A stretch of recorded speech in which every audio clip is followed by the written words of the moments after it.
Hello and what's good YouTube, and welcome back to a brand new episode of the Pokemon Scarlet and Violet Let's Play.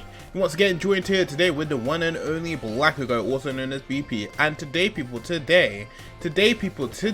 we are going to be taking on, starting a brand new arc in the series where we'll be learning more about the history of Paldea and the mysterious sort of sticks we've been finding along our journey. So, if you're excited for the series, make sure you hit the subscribe button so you can stay up to date when new episodes come out. Also, make sure you leave a like on the video because your support is greatly appreciated. And while you're at it, leave a comment down below. Let me know what you think of today's episode. But with that all being said, let's get into a quick team recap, shall we? Meant to do this in the last episode, but because it was pre-recorded, thingy, yeah, you get the point. Anyway. Up first, we've got Amy Rose, the leader of the squad, our Tinkerton, holding a metal coat to boost their steel type moves, who is a nice and naughty nature, who is currently rocking Play Rough, Knockoff, Gigaton Hammer, and Fake Out. Up next, we got Iono, our Killer Watcher, holding a Sharp Beak, who is a nice and gentle nature, who is currently rocking Hurricane, Discharge, Volt Switch, and Roost. Probably gonna switch the moveset up. I don't know what I'm gonna switch it up to, but we'll just have to wait to see. Up next, we got Drake Owl Quackavole holding a Mystic Water, who is a nice and docile nature, who is currently rocking Aqua Jet, Sweep, Liquidation, and Aqua Stab. Now, I do believe we did get the TM for close combat, like in episode 35, I believe. So we'll definitely actually no, I want to see if Drake learns it like level up first before I go ahead and teach it to him. But I don't know, that's something for the future. Up next, we got Shukaku, our Cloudy Daddy, We Like to Party, holding the Soft Sand to boost them ground type moves, who is a nice and bashful nature, who is currently rocking Toxic Spam, Earthquake, Mega Horn, and Poison Jab.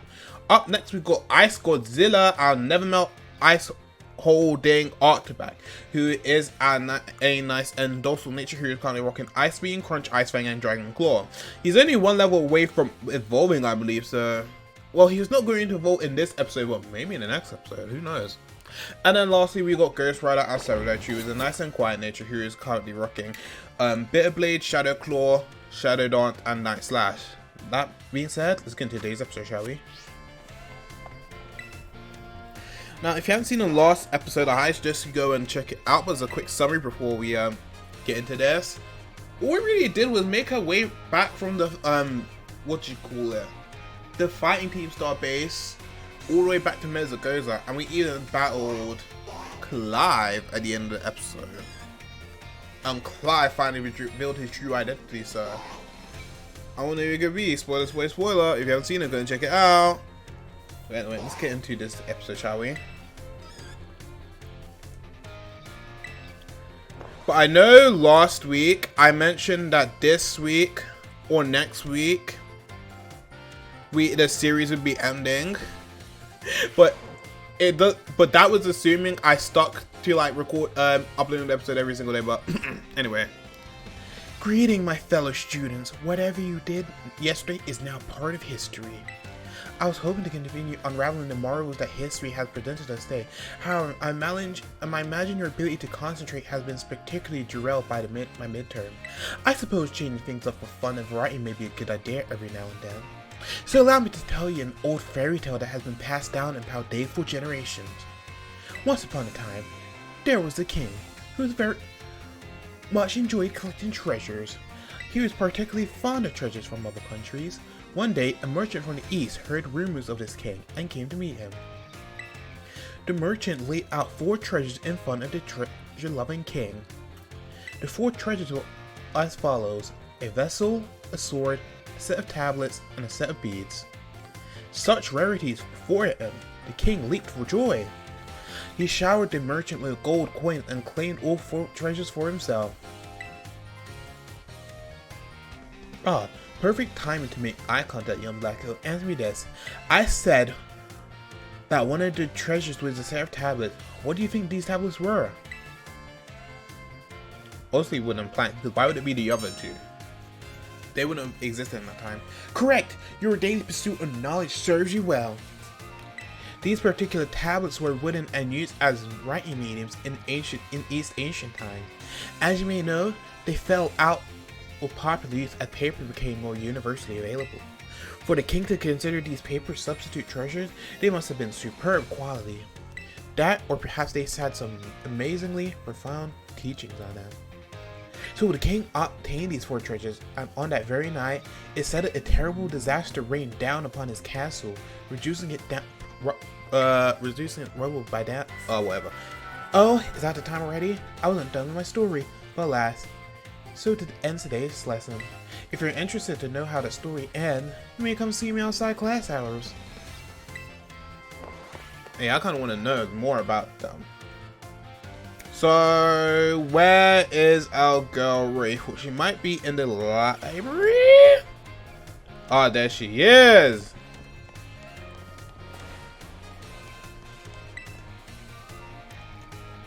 Why, if it isn't Blacko from Class 1A. Are you perhaps interested in the rest of the old tale I told you in class?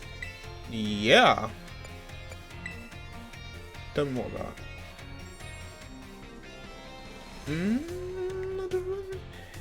Here. It's convenient that you would take the bait I presented in class. A vessel, a sword, a set of tablets, and a set of beads. After obtaining these 4 treasures, the king's castle was destroyed. Why'd you ask? Because these 4 treasures were actually 4 Pokemon. As these Pokemon were passed from human hand to human hand that treasured, they slowly became tainted by hubris and greed. Finally, after coming in contact with the rapacity of the king at the time, they awakened as disasters and began to rampage out of control. The king called 4 renowned Pokemon warriors to defend the country, and after a fierce battle, these incarnational disasters were quelled. It's said that these 4 Pokemon were then sealed away somewhere in Paldea. So what do you think? Would you say this story is just make-believe? No. Yeah, very astute of you. I have read many historical disaster reports, personal journals, and like. There's so much to support the truth of this story. If I'm able to prove the story's veracity myself, I'll be sure to let you know.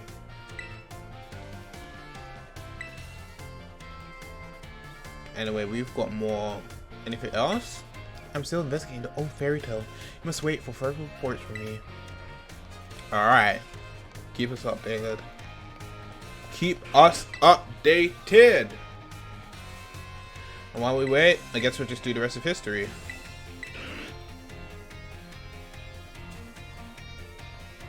So 4 treasures that were used to be legendary Pokemon. Greetings, my little students. Wherever you did yesterday is now part of history. Today we'll continue to unravel the mystery that whatever. I trust that all remember our lesson before the midterm exam concerning the great crater of Paldea and its interior Area Zero. The mysterious crater captured the imaginations of many, including the former Paldean emperor. 200 years ago, a group of explorers claimed to have finally reached its depths. The name of the team that achieved this great feat was the Area Zero Expedition. The team is said to have been made up of Paldea's best and brightest.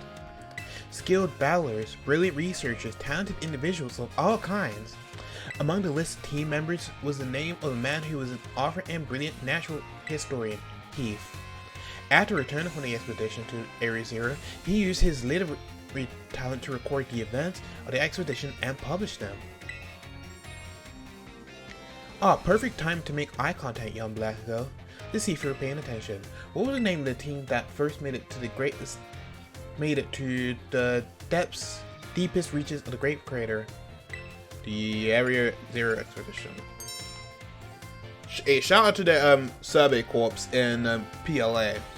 Correct. To pick up on and remember a team, I simply slipped into the flow of the lecture. You really are quite the clever one. The correct name of this team was the Area Zero Expedition Team. The record of their activities were written by the expedition member Heath, can be found in bookstores and the like even today. The record is now known as the Violet Book.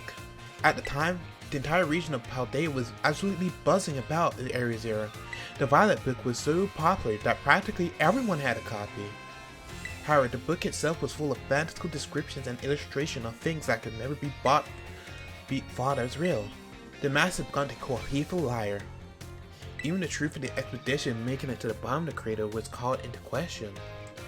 The Violet book was condemned to the shelves of used bookstores as just another book of wild paranormal stories. There's a copy on one of our bookshelves on the ground floor of the entrance hall. Feel free to have a read if you're interested. Oh, is that time ready? I must have got swept up in filling your minds with knowledge.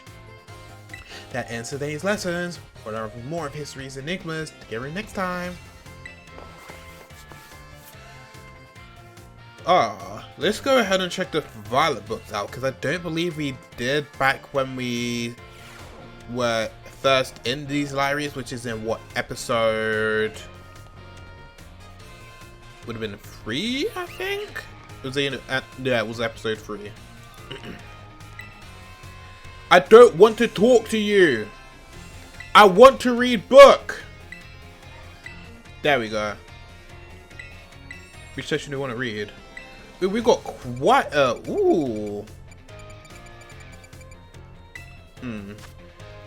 A photograph from the surveys team points of ingress to the crater, which is visible in the background. Luck favored us with fine weather, making for a smooth outset, but cloud obscured the crater's distant depths, where the treasure of legend is said to lie. Now onwards and downwards. Wonder what the treasure of legend is. They venture into Area Zero. Within the great crater of Paldea lies the mysterious Area Zero, a place home to such landscapes, such plant life, and such Pokemon as we had never seen. It is inhospitable to human life, and as such, I suspect something altogether unknown to humankind sleeps in its depths. A photograph of the spot where the survey team rested on day 2 of the expedition noted strange symbols inscribed in the ground here. Were they left by explorers in the time of the Paldean Empire, or could they be older still? Regardless, they seem as if they must hold something meaning. Cartographer? Ledges form a spiral down the walls of Area Zero, offering a path of descent. Vegetation and sources of water here as well. Legends tell the precious stones or wondrous fruit have long slept in Area Zero's depths, protected by some manner of guardian. Pokemon Area Zero. Dude, there's Flamigo and then Pawmi. Then there's a gorilla, which I don't think there's a gorilla Pokemon. In this generation, at least. Sketches by a survey team. Surprisingly, the Pokemon species we observed in the upper strata of the Area Zero seem little different to these seen outside. Now then, we heard unfamiliar cries from lower the strata. Monsters of Area Zero. Ew, I think that's Iron Treads. Yeah, it is. As we descended farther into Area Zero, we began to catch glimpses of mysterious Pokemon, though we wondered if these compact cold beasts were indeed Pokemon at all.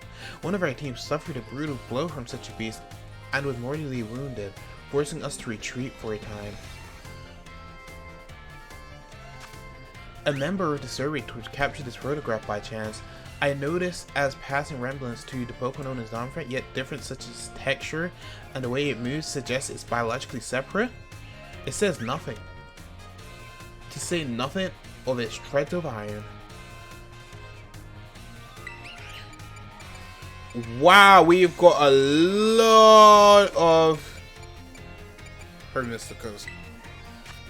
Area Zero was home to one of the herbs that instantly impact vigor when eaten. We dumped them Hermistic and attempted to grow some in areas around Paldea.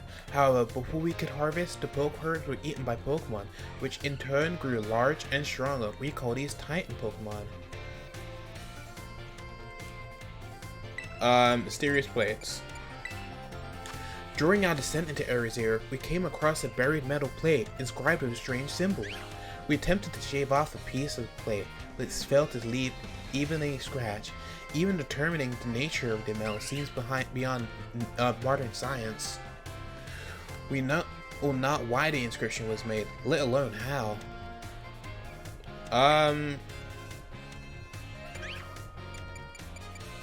Legendary treasures? Countless days into our descent reached at least the very depths of the Great Crater. There we found a cave with formations of gemstones, shining blindingly bright as far as we could see. Perhaps the strange light itself is a guardian set to watch over treasure deep within the crater.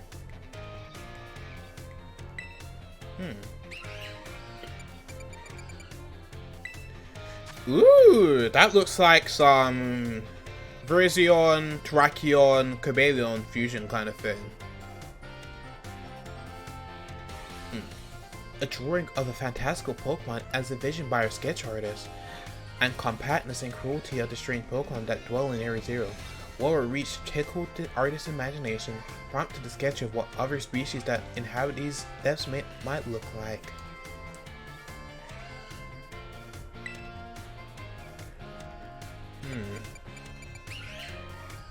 An imagined Pokemon? Oh wait, we just read that. It is a phantom memory. During our expedition of Area Zero depths, I heaved straight from the team and was later found unconscious. When awoken, I could only recall speaking with someone in an unfamiliar place, as if it's in a dream. I was found holding the page shown here. The handwriting is my own, but I have no memory of writing this.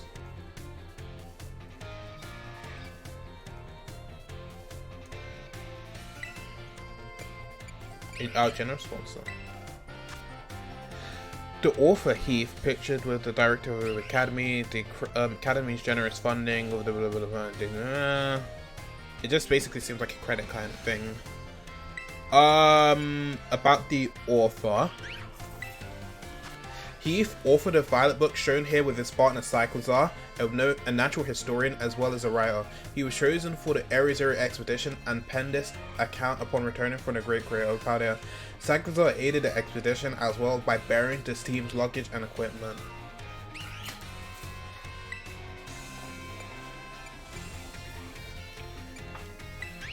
Whilst separated from the research team in Crater's depths, I found a strange entity, whether it was a Pokemon or even alive at all. I know not. It bores a, I'm guessing that's shell, with layers of overlapping hexagons and lead bright as steel than gemstone. Used adult, it resembles a mysterious brilliant disc. I wonder if he's referring to that new Pokemon the thing in the DLC. Speaking of which, I wonder when we're gonna learn more about the DLC. But like that, that's the Violet book. I wonder if raifort has any more info for us.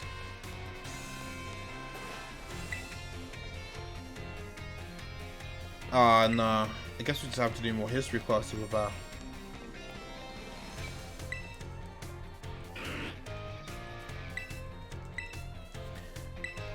Anyway, we haven't got that much left to do with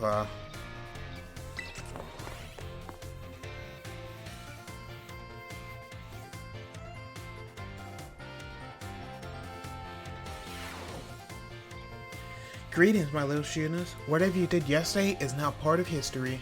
Today is our last class, so I would like to unravel the marvels that history has presented to us one last time. In our last class, I taught you about the Area Zero expedition of 200 years ago, correct? Alas, 200 years ago is not that long at all. How unfortunate that our history lessons must march so inexorably toward the future. Would it not be more of an adventure to march toward the past instead? To start from our present and study history in reverse? I think it would. So you agree with me, do you, Bakugo? However, I'm afraid I risk incurring the wrath of our dear director if I stray from the curriculum. I suppose I have no choice but to let the flow of time carry us toward the future. In this last class of ours, I shall fill your minds with the history of the terrestrial phenomenon. The technology behind Terra Earth has its origins in Area Zero. Even after the Area Zero expedition supposedly reached the Area Zero expedition supposedly reached the deepest depths, others continued to explore the area. And around 140 years ago, Pokemon cloaked in a mysterious light were discovered. As you may have already guessed, these were in fact terrestrialized Pokemon. However, when those who discovered these Pokemon brought them out of Area Zero, the light faded and the terrestrial phenomenon remained a mystery for quite some time. However, 10 years ago, that might as well be present day. Or someone you might have definitely heard of unraveled this mystery. Perfect time to make eye contact, young Blackville. Answer me this. What is the name of the famous professor who unraveled the terrestrial phenomenon mystery?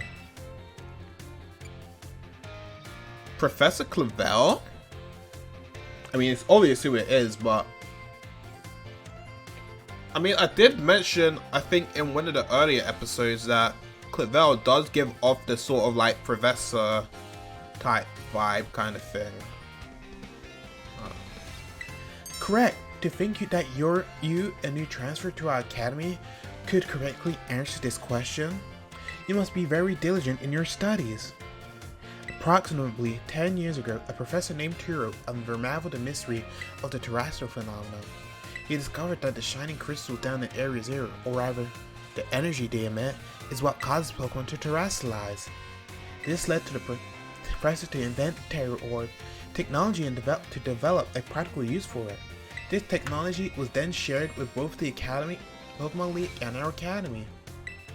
Rumor has it that Director Clavel was one of the researchers on the professor's team. Alas, this story is much less exciting now that someone we all know appears in it. Modern history truly isn't dull, isn't it? Thus ends my history classes. Our next session will be our final exam. Bring the wonders of history to the forefront in your minds in preparation.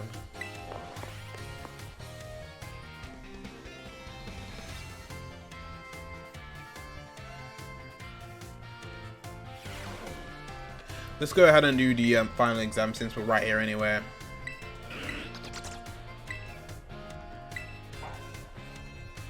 Class will begin. Don't be tardy.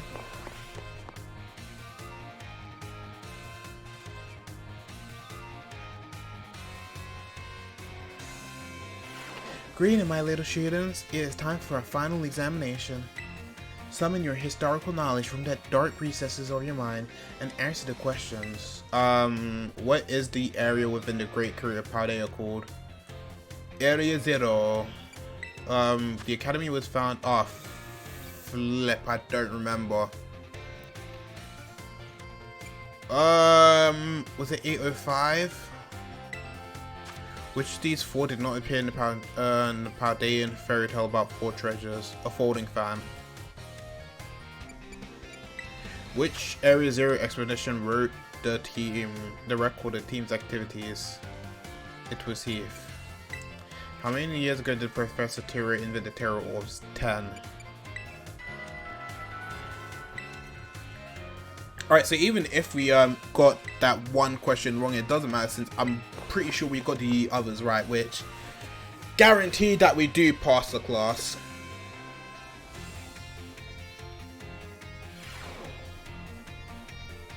It feels great to get a test out of the way, doesn't it? Let's take a look at your results. You must get 3 questions correct to pass the midterm exam, and 4 questions correct to pass the final exams. Let's see how you did on the history test. You answered. Oh, so we did get right. Nice. That's passing score. Congratulations. You get 5 XP candies and standard. You now finished all of your classes and passed all of their exams. I have this for you. Ooh. We do get something for doing all of our classes. Oh.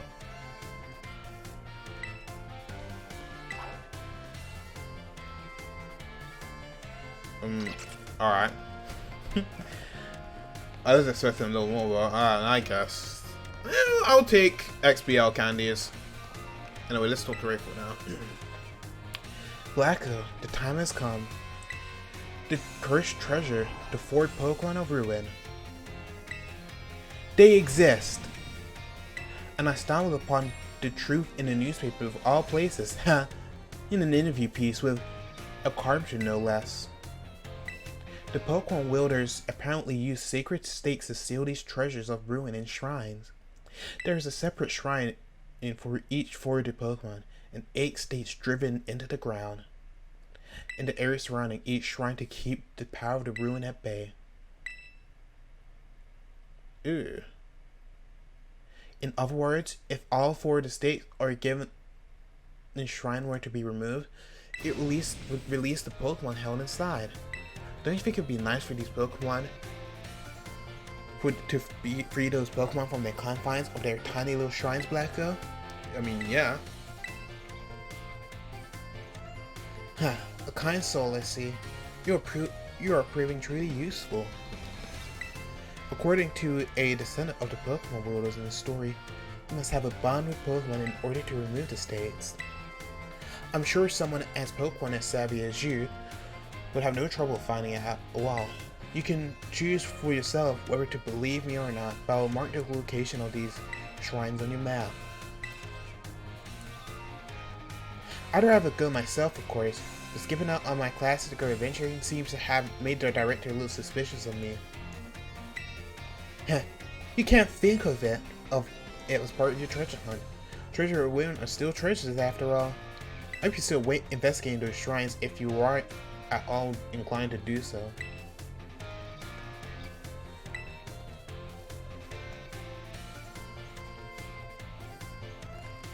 Yeah. And like that, I guess we'll end off today's episode. So, if you're hyped and excited for the series, make sure you hit that subscribe button so you can stay up to date when new episodes come out. Also, make sure you leave a like on the video because you know your support is greatly appreciated. Leave a comment in the comments down below. Let me know what you think of today's episode. And in the next episode, we'll be going around exploring all of Paldea to find the mysterious stakes that are sealing the shrines, and potentially seeing what legendary mysteries we can unleash from said shrines. But anyway, I rambled on for long enough. Make sure to take it easy, stay safe, and stay healthy. And I'm out this bitch. Have a nice night, everyone. Peace out.